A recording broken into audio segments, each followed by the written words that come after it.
منافقین کو معلوم تھا کہ جناب رسول اللہ صلی اللہ علیہ وسلم کا فیصلہ ہمیشہ مبنی پر انصاف ہوتا ہے۔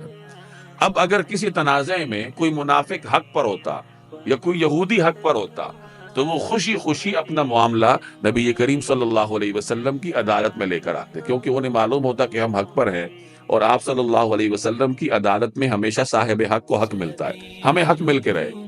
اور اگر کہیں کسی تنازع میں کوئی منافق ہے یا کوئی یہودی ہے، وہ ناحق پر ہے، اسے معلوم ہے کہ میں حق پر نہیں، پھر وہ حضور صلی اللہ علیہ وسلم کی عدالت میں آنے سے کتراتا، اسے معلوم ہوتا تھا کہ میرے تو خلاف فیصلہ ہوگا،